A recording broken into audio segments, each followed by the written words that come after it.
Hi guys, I'm Chris, And I'm Mike. and this is No Limits, a Rapp podcast.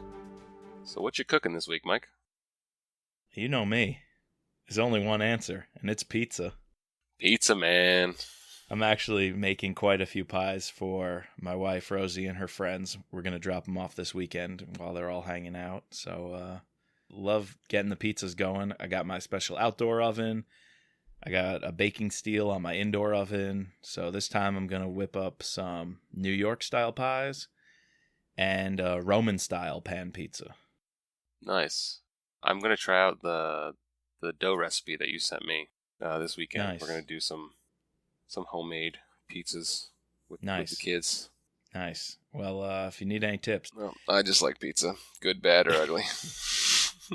I love eating pizza, but I think I like making it just as much. Like, Yeah. I'm just all things pizza for me. Nice. Yeah. Dude, I can't wait till one day. Maybe if you come down here in the DC area pretty soon. Soon. I'm moving down there soon. Yes, we can be making some pizzas together.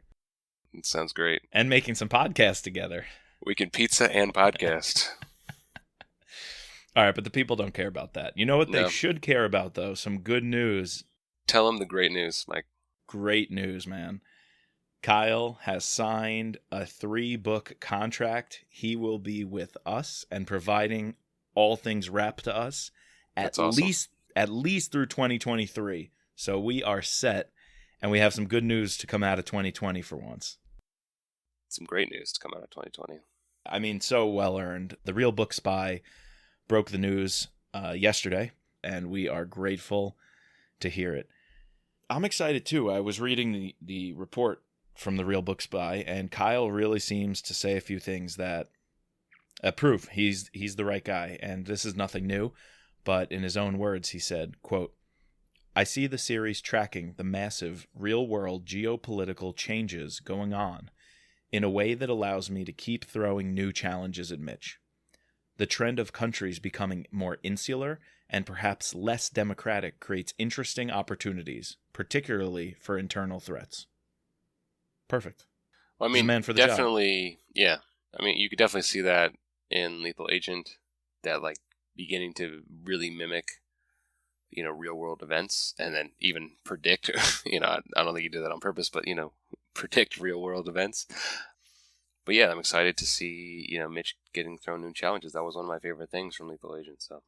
Yep, and Kyle's done it so well. I mean, absolutely. We all knew he was getting the contract, deserved it, and it's great to hear that it's been inked. Yes. Yep.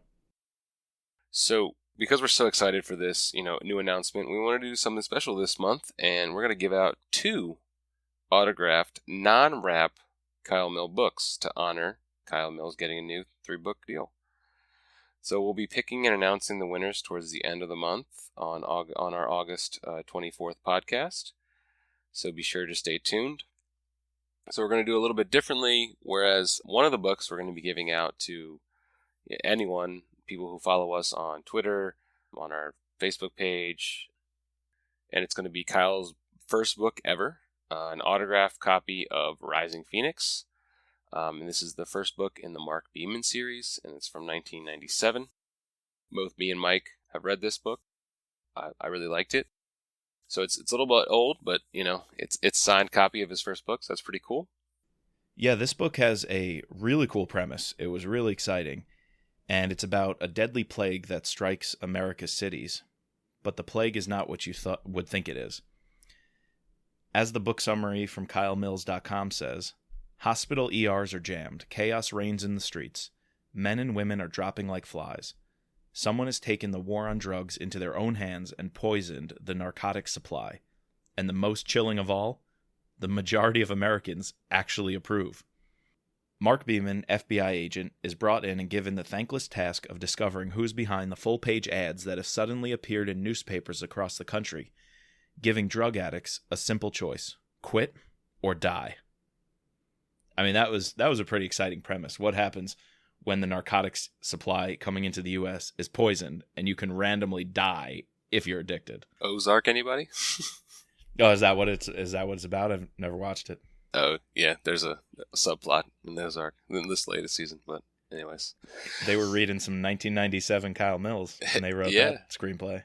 And for this giveaway, we are going to open it up to any of our Twitter followers who retweet or reply to our post announcing the giveaway, and anyone in our Facebook group on No Limits, a Mitrap podcast group on Facebook. You just have to simply like our post about the giveaway.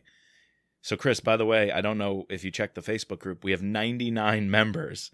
So we are pretty close to that tipping point of getting 100 on our Facebook group. Yep. And so anyone who likes the announcement about the giveaway will be automatically entered. Very cool. And then so the second book we're going to be giving away, which will be for our Patreon only giveaway for the month of August, is going to be Burn Factor, which is Kyle's first standalone novel, not part of the Mark Beeman or Covert One series that he's tied to, and this was published in 2001. Yeah, so also the book summary for this one, Burn Factor, from KyleMills.com, quote, "It's a serial killer book that wasn't about a serial killer. What if there was a murderous psychopath who was so important to the government that they would actually cover up his crimes? And what if a young computer programmer working on the FBI's DNA system found out about the conspiracy?"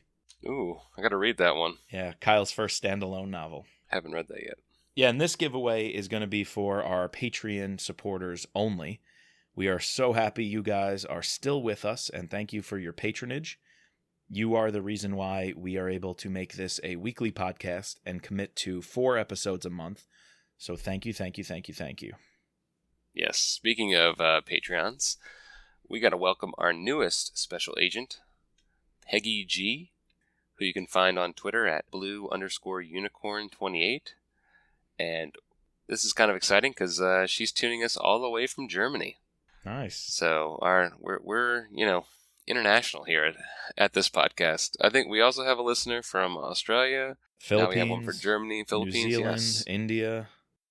Boom, we are international. And those are not just data points. I've actually spoken to, or I should say tweeted with, our listener from New Zealand, our listeners in India and Philippines. So, it's actually real people downloading and listening, not just a data point or a statistic.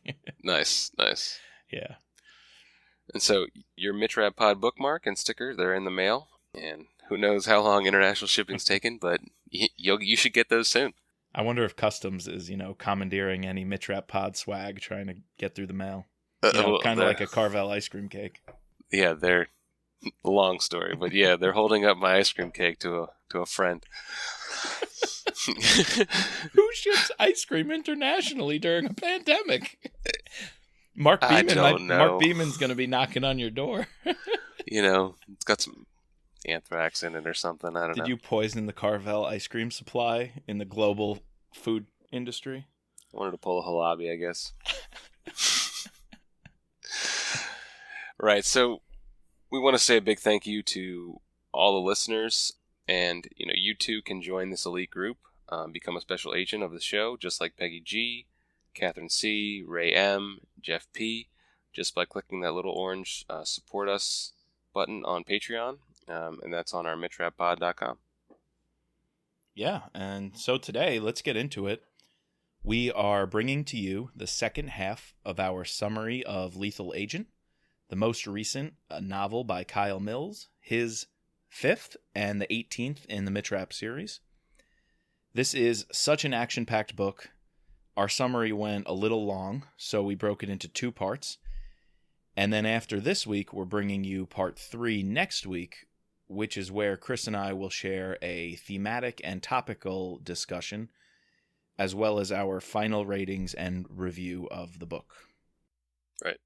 Cool. So we also chose to do Lethal Agent this month in August as a way to get ready for Total Power, dropping on September 15th. Total Power does pick up shortly after the ending of Lethal Agent, so great way to refresh yourself here 1 month before the release of the next Mitrap book. Yes. All right, let's get into it.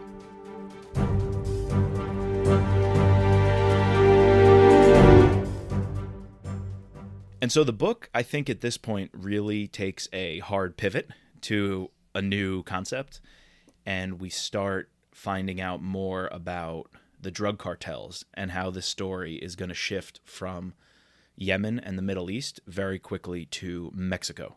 And we really haven't. Have we ever seen Mitch undercover?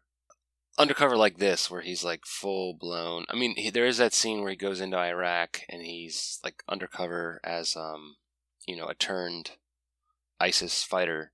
But this is like hardcore. Like he has to do this extensive backstory. Like, I don't know. Yeah, I think this is a lot more extensive, like you said, and it's fully embedded to the point where he has to, and we're going to talk about this, even bring in Claudia and Stephen to tear down his entire life, his real life. That has to be completely broke down to make the cover more realistic. Yeah. So I think in terms of overturning his entire life story just to go undercover in this deep a way has never happened. But it definitely seems like an environment where he's going to thrive. Right. Yeah. And so we learn about the drug cartels when a DEA agent is hiding in the trunk of a car in a parking garage at San Ysidro Mall in Southern California. He's new on the job. This is his first real mission, and he's going to make a drug bust, as a van in the parking garage is going to enter an elevator that goes to a secret drug tunnel that the cartels actually installed because they were working with a corrupt construction agency building this mall. And it's so close to the border that the cartels were able to use their influence, use their money to build one of the most high-tech tunnels across the border. Yeah, it sounded really high-tech. It was so high-tech that the only way the U.S. government and the CIA knew about it was a tip from NASA. They actually had NASA satellites in space detect, a hollow cavity underground. Right. And that clued in the DEA about the drug tunnel. And without NASA satellites picking this up, it sounded like it was a really well-protected, well-hidden, way across the border. Right. So we then cut to Kennedy. We really don't see much of Kennedy in this book. We only really see her in terms of her interactions with Christine Barnett and her interactions at the White House with the president. And so we have this interaction between DEA head, Barnett, Gary Statham, the military infectious disease guy, and then so essentially Halabi has created this mastermind preoccupying the government with this anthrax scheme, really trying to pivot them away from his actual scheme, but they haven't really figured this out yet.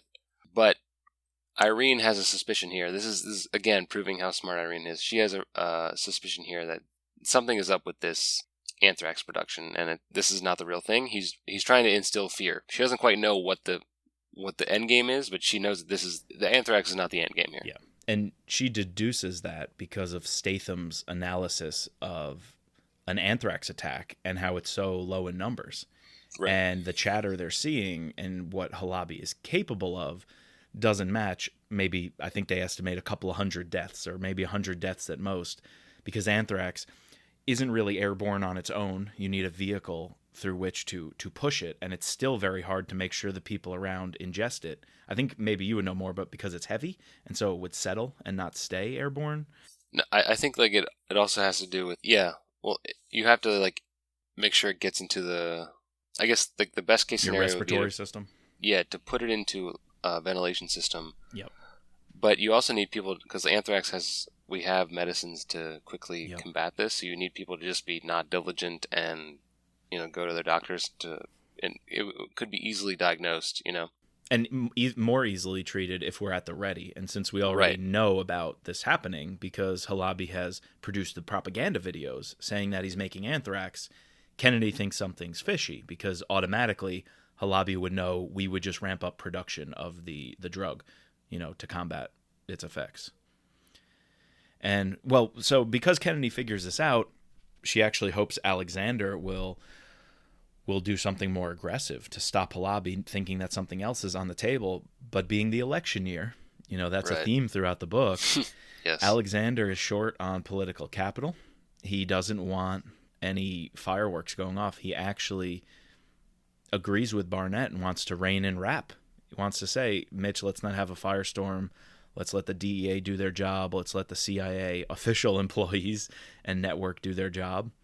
And he actually sends FBI agents. Agents out to watch Rapp and make sure he stays at his house in Manassas.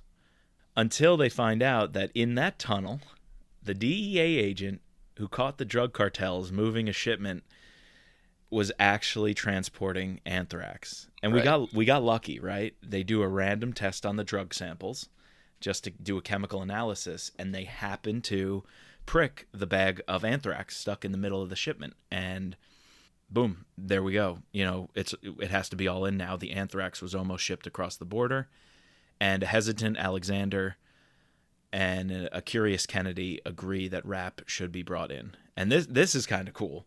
Rapp's conversation with Alexander about his demands of getting back in.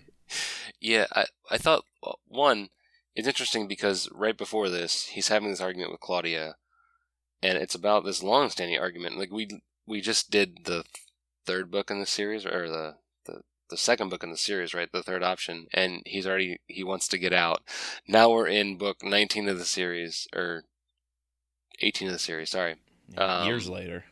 Years later, and Claudia wants him to get out. So, like, this is a recurrent theme over time. He ignores the president's phone call.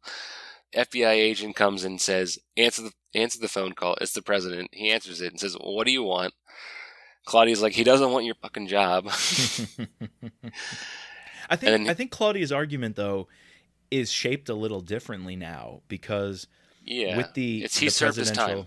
Yeah, with the presidential transition coming up and a new administration, with politics being so divisive, with CIA and operations and even just military and law enforcement in general kind of not having this credibility anymore in the public's eye, they're badmouthed quite often.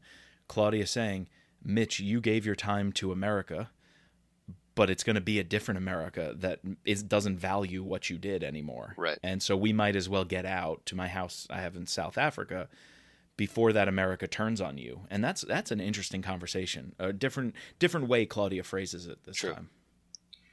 So eventually Rapp says he'll do it on one stipulation. He wants a full pardon, and he wants a letter saying that the president knew everything he was about to do and agreed with it. He wants it and he buries it somewhere, right? That's his stipulation. And at first, Alexander is hesitant, but then he eventually, gives in. Yeah, and we get one of the best lines here when Claudia is repeating the message over the phone about the pardon. She's trying to tell Rapp what the pardon says, and she gives this quote that Scott told her. So Coleman was helping out, burying the pardon, making sure it's hidden. And maybe it was George Goodell, but how he delivers this line was perfect. Claudia says to Rapp, I don't know what it means, but Scott said you can drive by a group of nuns and walk. And Claudia doesn't get what that means. And you can do a drive-by on a group of nuns and get off, yeah. You gun down the group of nuns, and this pardon is enough to let you walk, It's that powerful. But Claudia's, in the dark because of her French accent. And the way George Goodell pronounces that line, the way he states it shows that the translation isn't there and Claudia doesn't get it. But Rapp's like, yep, I get it. Good. Right. And Alexander got the job done. I thought that was a great line. You can drive by a group of nuns and walk. I'm going to use that in the future. I don't know about that. So, that phone call is happening. Mitch is in California, sitting on a hood of a car, getting ready to meet with the DEA. And we get, I think, one of the best scenes of this novel, his interaction with not only the cartel members, but the DEA agents. And so he has his pardon. He goes in and he interrogates the cartel members pretty gruesomely. I like how he uses a specially designed doorstop to prevent the people from coming inside. He just has that in his pocket, just pulls it out, jams it under the door. And so he knows that the one guy who's crazy is not going to talk. So he uses him as leverage to get the other guy to talk, figures out. He shoots him, right? The first guy? He first cuts off his hand. Yes, that's right. With the bolt cutters. Yes. He pretends like he's going to cut off the handcuffs, but then slips and cuts the hand. And that triggers the DEA agents outside to go apeshit. But yeah, he interrogates him, gets the information he needs. Well, what he's trying to find out is who hired, which cartel they work for, and who hired them to ship the anthrax. Right. Because if he can find out which cartel got the anthrax, he would know. Well, he knows which kind of what is, cartel it is, though. Yeah, and he'll know who, though, is talking to Halabi. Right. Yeah, that was a great scene. But then his fight with the DEA agents is really interesting in the sense that he, full on shoots them. And he even admits that he didn't know it was going to, work. He was hoping they were wearing armor. He didn't want to hurt the guys. Right. But to go undercover, he had to make it seem real. Mm-hmm. And because he knows this drone, this model plane is watching him, so he needs to make this whole ruse work. That he's stealing the drugs, he's going rogue. Yeah, and then he drives to this drug house where he knows he's going to get ambushed because he's put out a word that he wants to sell these drugs. Where he can be found. 2 days after waiting, finally, this group of when he was describing the scene and the music, I imagined some truck rolling up, screaming, playing La Cucaracha or something, ba-da-da-da-da, ba-da-da-da-da. And then there's no organization. They shoot up the entire house. Yep, just spray it down. And meanwhile, he's laughing because he set up all these little booby traps. I thought this was great. And isn't he hiding out in the yard somewhere? Yeah, he's like, I wish I had popcorn. Yeah. He had some snack. He's like, I should have had popcorn to watch this. Yep. That was great. Then once all the guys are downed, he, even bolder, he jumps in their car and gets on one of their cell phones. Yes. I think he keeps the music playing too. So, and then he has a phone Esparza. call. He calls Esparza, and he's so bold, he asks him for a job and says, I'm desperate, man. And so Esparza says, come to Mexico. Well, this is where Esparza wants to know if Rapp's being upfront with him. And the scheme is so big that they got Claudia to forge all these documents and basically say that he is now persona non grata in the U.S. Like, the U.S. government caught him in a bunch of scandals, financial scandals. Right. It's Stephen, right? His brother? His brother, Stephen Rapp. Who's the genius, right? The digital and financial genius. They have Stephen drain all his bank accounts, make it look like he was involved in embezzlement and, ripping off military and CIA contracts. And so Rapp tells Esparza, look, they caught me. I'm desperate. I've got skills. I could work for you. And Esparza does a background check, and it all checked out. Stephen and Claudia made the undercover story, watertight. Is that the word? Right. Airtight, waterproof. Airtight, waterproof, airtight. There you go. So he's fully undercover now with the cartel boss. Yeah, I thought it was a nice little touch. Claudia runs off with Scott, drains all of his, and takes the rest of his money. Yeah, he even says Claudia's with my best friend now. Esparza buys it though. Yeah, he does. While all that is happening, we have a series of cutbacks to both Barnett and Gray discussing, how to proceed. They decide to eventually leak the information, or they're talking about potentially this decision that they ultimately will, to leak the information that anthrax did get over the border. And she states that she's comfortable letting 100 people die if the leaks gets out, instead of she doesn't want the president to, get a win by catching Halabi, which was... She wants the president and Irene and Mitch to take the hit for letting the drugs in, even if they get dispersed. She doesn't care. She just doesn't want to see them on the front paper, the cover of the papers, saying that they stopped the terrorist attack, because that would give Alexander's party a lot of political capital. Right. And meanwhile, Irene and even the DEA agent, the head of the DEA, they know he knows what would go into making a backstory in order to infiltrate, the cartel. And so he's not stupid that, but Barnett is blinded by it. She thinks that Rapp stole the drugs. Stole the drugs. Embezzled money. Crazy. Yeah. She loves it. Yeah, she's playing into it. She's just feeding into Rapp, Yeah. The DEA agent who Rapp shot is kind of cool with it, right? He's like, oh, yeah, I guess that makes sense. He knew I had a vest, so he wasn't trying to kill me. But in the end, because they all figured out that, they're in the moment, they're pissed, but, I think the DEA head, in charge of the DEA, he realizes, what's going on here.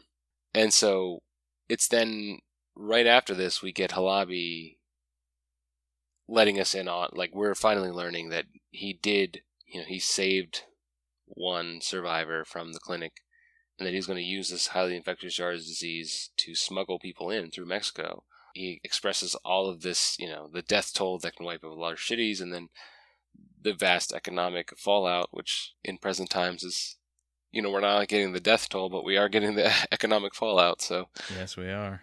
It's kind of creepy. I think he's telling all that to Bertrand, the French scientist who was making him the anthrax. He's now telling him, "Ha, you were part of the ruse the whole time. Here's my real plan." And Bertrand is freaked out. He's like, "That would do exactly what you want it to do. Like, the science checks out." And Halabi's like, "Oh, I know."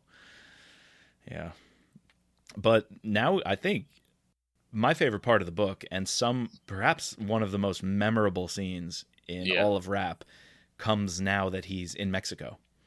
He's going to meet Carlos Esparza at his home, and he's still trying to get a job. And he even ups the ante by telling Carlos, "Look, if you hire me, I hear you're working with some Arabs. They want to get some stuff across the border. I know that part of the world. Actually, no one knows it better than me. I not only speak Arabic, but I speak fluent Arabic in different dialects." Right. And he goes, I would know their operations in and out, and so I can really be an upper hand in negotiations for you, talking to the Arabs. Man, that's going to work. Esparza's going to buy that. Esparza's right-hand man is skeptical, and he's kind of warning him to not get into this. But Esparza is playing with, like, if he's as good as we know, or he says he is, or if he's as good as we know he is, and if he's as desperate as he says he is, why not use him for a little while? And especially, like, the series of things that he goes through. Esparza locks him up in this cage behind the house, just out of sight, and says, "Give me some time to look this over, have my people check into it." Eventually, one of the guards comes out to check on Rapp. Rapp draws him closer, gets him to come up to the cage. I think he says, he starts mouthing off. He has a little bit of Spanish to tick off the guy. So the guy comes to the cage and starts poking Rapp. He's like enraged. He wants to torture him. Rapp grabs him closer, kills him, and as Rapp is thinking, how the hell do I get out of this cage? Oh, right. The best scene in the book, maybe the recent fibula, books. Right? He has nothing to pick the lock, no metallic items. He carves down the dude's fibula to make a lock pick. He uses the dude's bone to pick a lock. Not only that, he goes into the house. He gets into Carlos's closet, puts on his expensive clothes, even orders breakfast from the maid. He talks to the maid.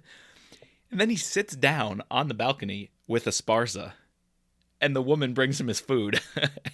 That was great. That was like, I could see that happening in a movie. That's how vivid perfect. That was. Yeah. Oh, it's awesome. It's awesome. Well, Esparza says he'll hire him. The cover story checked out. He's going to allow him to stay in the house. And he just has one more way to vet and feel Rapp out. He's going to put him through this test. Yeah, this test was interesting. At first, I thought this was kind of like a diversion, which was a little unnecessary. Yeah, I didn't think it needed to be. I don't know. This is the one part I thought of this part of the book where I was like, does this really need to happen? I'm with you on that. But then again, the other side is he really going to accept this guy into his cartel, which I'm sure is very secretly guarded, that easily? It's a test, basically, to see if Rapp is worthy of the job by dropping him at a place 12 miles away in the middle of the jungle and giving him like a couple of minute head start, and he has to get to this village in a restaurant in the middle of nowhere. Right. And Esparza is going to send tons of guys after him. He's going to use dogs. And basically Esparza says, nobody can survive that 12-mile trip. My dogs, my men will hunt you down. And guess what? We get to kill you. End of story. We have no problem. But if you make it and you kill my guys, maybe I have to hire you. You are that good. I can use you. So it's like a what do you call it? High risk, high reward scenario. Yeah. It's a high risk taking Rapp on, but if he does, there might be a high reward of getting more leverage with the Arabs. So as weird as it was, it's kind of cool because it rains, torrential rains, which Rapp knows will help keep off his scent from the dogs. It even causes a gushing river down the stream, and Rapp blends in with a log, and he tricks the dogs. The dogs don't even know he's floating under this log down the river. But then a pretty cool part, he hides out in this barn up on a loft, and it's in the middle of a cocoa field, or a coca field, so cocaine plants. And he climbs up on this loft, and the dogs are nipping at him, and they're about to climb up this ladder to get to him. And he douses them with cocaine. He grabs a package of cocaine. That was pretty funny. Flings it open, and the dogs just get super high, and he could walk right out with the dogs just falling over on themselves and passing out. So that was pretty cool. I can't remember any other time we drugged animals to as an escape plan in these books. In this series? No. Yeah, but I mean, while this scene was cool and to see like what Rapp could do, it did feel out of place. Also, kind of like in the scene where he escapes from the ISIS fighters back in Yemen, there's a lot of off-book things that I feel like in the past we would have got to see. Mm-hmm. Like we jump right from him leaving Scott and his men to him walking into the cafe. And then we heard a description from Halabi and how like he's like burying himself at night and stuff like that. Similar here, where we see him like floating down the river, escaping the dogs, to then showing up at the restaurant in one of his like general's like gears. Yeah. That they knew he killed earlier. But then like we get all the description of what he did from Esparza, or in Esparza's mind. And I feel like that's a new technique that we haven't really gotten before. So let me ask you though, if you're Kyle and you have these two like Rapp escape scenes watching him operate, if you do the desert one in full detail and you take the pages to do it, it's kind of old hat. It's been done before. And so I guess I can appreciate more why he put so much detail into this chase scene in the Mexican jungle, because it's something new. And as we know, one goal in writing this book for Kyle was put Rapp into a new scenario, new language, new geography, new culture. And so the second time I read the book, I came to appreciate the chase scene a lot more. But I felt like you did initially as well. It just felt new, and I don't know. I don't necessarily feel positive or negative about it. I could tell that it was new. It was something different. Come on, dogs and cocaine. Yeah. And Rapp always feared dogs. I mean, that came up. He always saw them as part of a mission that could make it go south real quick if you didn't deal with it. So, again, it was another challenge we were putting him up against. Right. We then see the scene where Halabi has his soldiers infect themselves with Yars, and then, finally kills Bertrand, essentially igniting, his plan. And I thought it was interesting here, the facts. He's talking a lot about the Spanish flu, and obviously this is both the SARS outbreak and the Spanish flu were big, they were research the models. Topics. Yeah, exactly, for this disease. And, obviously we're in global pandemic right now, which I don't think Kyle realized was going to happen when he was writing this book. Or did he? But it's, or did he? We can ask him that question maybe in the future. So I haven't really, looked into the Spanish flu before, so I thought it was interesting just hearing the facts and how, Spanish flu started in Kansas City, in military bases during the war, and that the medical community really urged wearing masks. People should be wearing masks. And actually at that time, probably because there wasn't social media and Twitter and all this bullshit, the people actually listened and they wore masks. And, I guess wartime people were much more perceptive to, they were hardened down. They're like, they had stuff to do. So this was just another thing that they followed along. For the war effort. Very different to now. It's a interesting reading about this. And after reading this, I went into, more specifics about the Spanish flu and how the community reacted. Yeah. People in the past were much more, we'll take this battle and we'll fight it. Whereas now people want to argue about whether or not we should wear a fucking mask. Yep. Yeah. Now that the anthrax has been lost and the Americans seized it, Esparza's cartel is kind of falling out of sorts with their Arab contact. Right. And so that the Arabs say they're going to send some men to oversee the operation of a second shipment. Yeah, they don't want to lose their goods this time. And Esparza's like, yo, chill, this happens when we cross the border. Sometimes things go south, but we got you.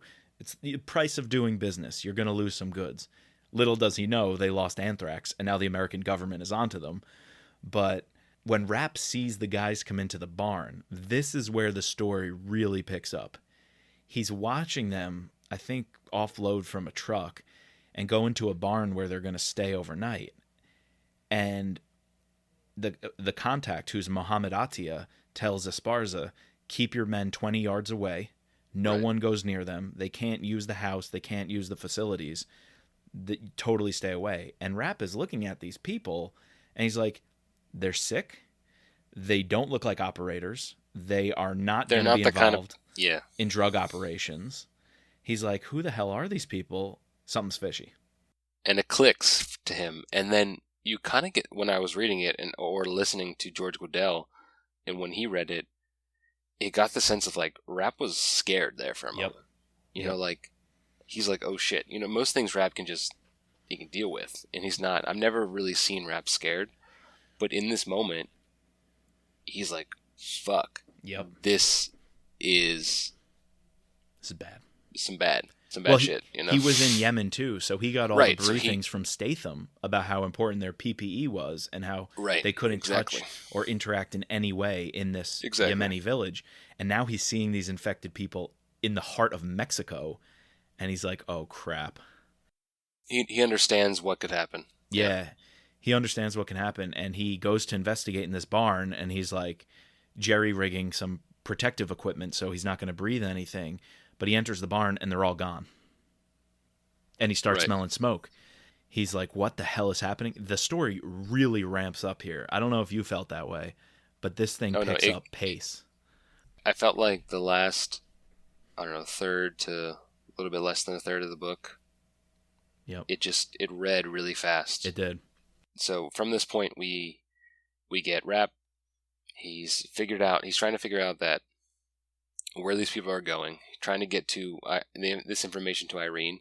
Meanwhile, because of the leak that Barnett has set out, Halabi then informs, or the media posts stuff about this. So the cartel and Esparza know that they were dealing with anthrax, and therefore it clicks. Oh, why would Mitch Rapp, this CIA counterterrorism guy, be here? Oh, because we were dealing with freaking people who gave us anthrax. So then they're like, we got to kill him. And then, he ends up escaping. He ends up torturing. The whole scene where he captures Esparza was kind of cool. Yeah. But Esparza was, in the end, was just like this. He was an interesting character, but he didn't scare you. No, very throwaway kind of character. And plus, he's a big coward. When Rapp, I think he takes him into a car and he's trying to interrogate and find out, where were you bringing those drugs? Where were you going to meet up with? Coyotes? Yeah, the coyotes. Where were the coyotes you were going to meet up with to get you across the border? I need to know.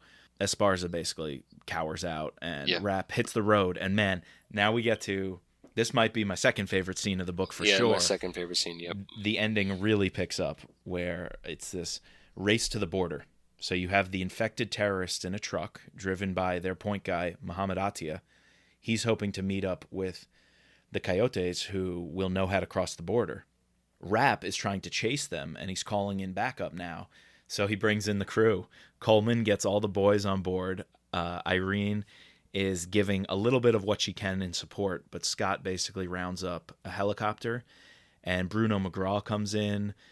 Joe Maslick comes in. Charlie Wicker comes in, and that's the crew. These guys basically have to stop a truck of the Yars virus from getting across the border. And so they identify the truck eventually, and they don't know how to stop it. And at that moment, due to the leak, screw Christine Barnett, because of the damn leak, Halabi and Atia realized, word is out there, that there's more going on than just anthrax. The government knows about it. The U.S. is going to be shutting down the border. And so they basically say, you know what? We got to Not the give US, up. but Mexico, yeah. Mexico found out about it because Barnett leaked to the Mexican government. And so now the Mexican authorities are going to stop the truck and close down the border. And so they say, screw it, change of plans. We wanted this thing to start in America, to make America the hotbed of the virus outbreak and blame them. But we're just going to go to the nearest urban population center and do it anyway. Because you know what? One country gets infected, the rest of the world's going down with them. I think they make a hard turn towards Monterrey, if I'm not mistaken, I think is the nearby city. Yep. And Rapp and the crew realize this. They go, he's not going for the border anymore. He's going through a city. So now it's up to them to stop this. They can't get to the border and rely on the CIA or the military, taking it from there.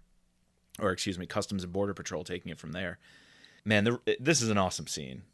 The big chase. You basically have Scott in a helicopter giving intel on the truck. You have Bruno, Maz, and Wicker in these trucks trying to give the right of way to Rapp to get in there. And Rapp commandeers another semi. So he's in a huge truck, chasing another truck. And eventually he is able to corner them. He's able to stop them. He's able to knock them off the road.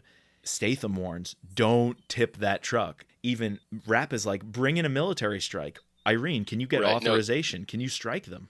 They have to get it over the border because even if they just but even if like they could get a military strike, they don't know, what's going to happen when they explode that thing. So they have to get it across the border. But I mean, how cool is this? Statham says it's a frozen food truck. I think it was meat. I think it was chicken. Yeah. And he's like, look, if we explode that, or if you tip that over and that gets out, we already know bats can transmit the virus.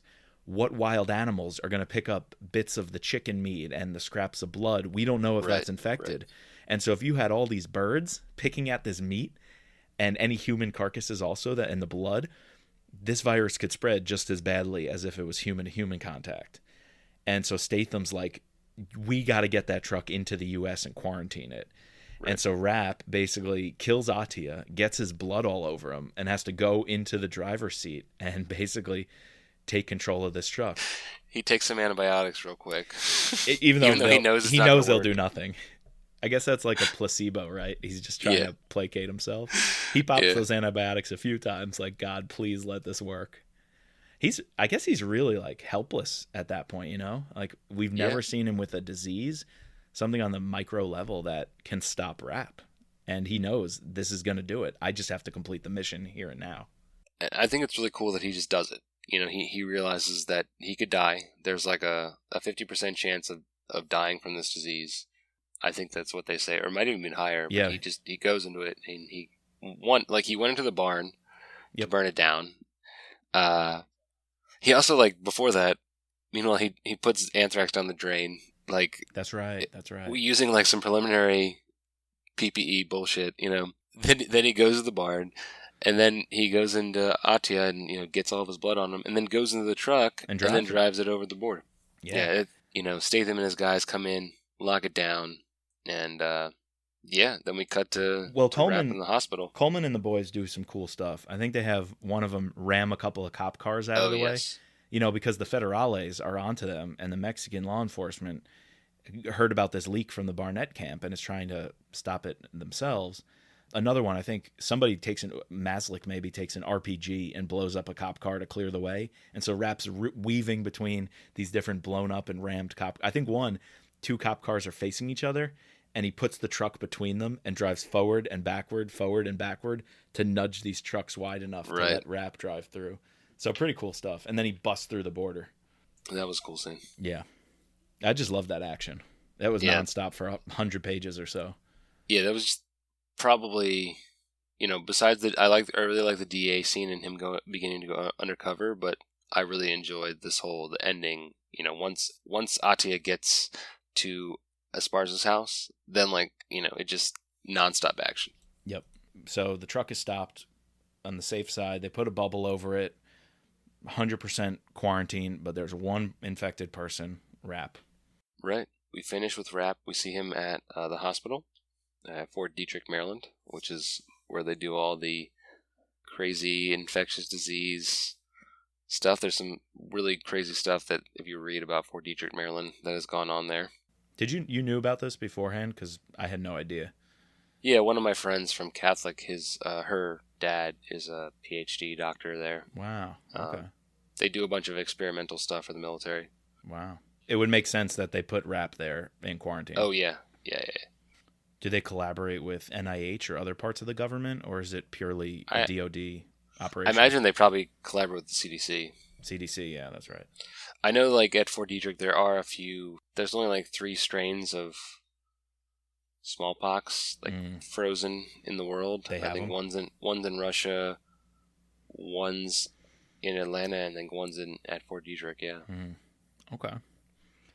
Yeah, so there it is with Rapp on the mend. You know, we actually have no idea if he's going to recover or not with such a deadly virus and almost nothing you can do.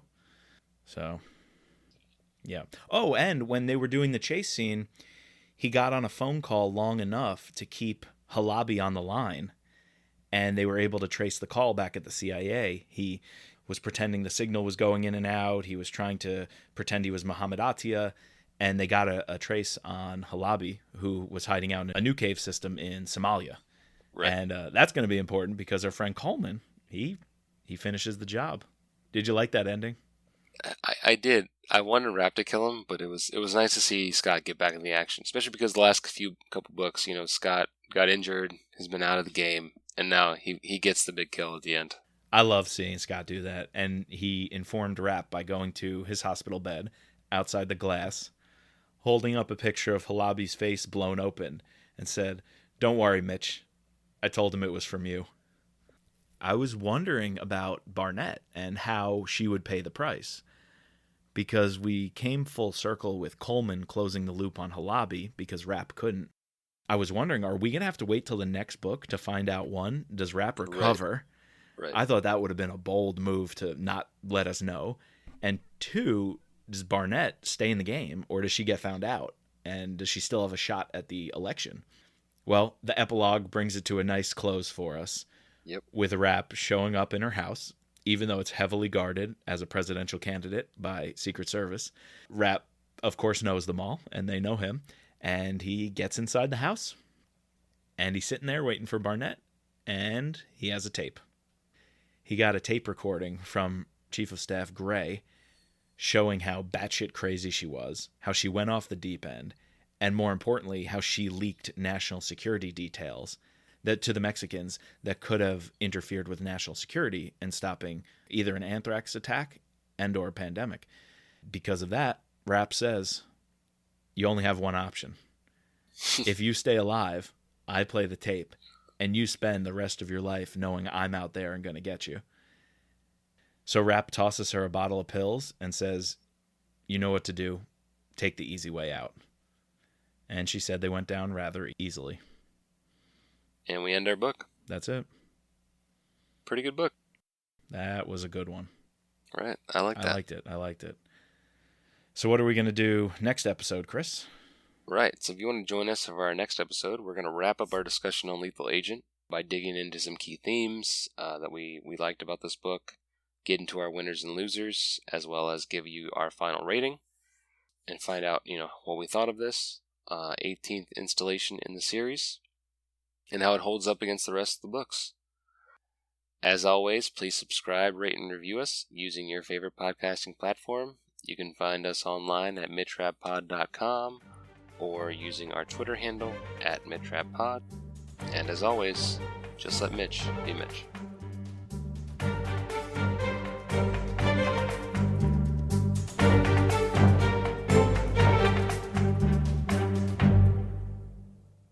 Just a disclaimer, this podcast is not affiliated with Vince Flynn, Kyle Mills, or Simon & Schuster, but thank you to them for bringing us the wonderful world of Rapp.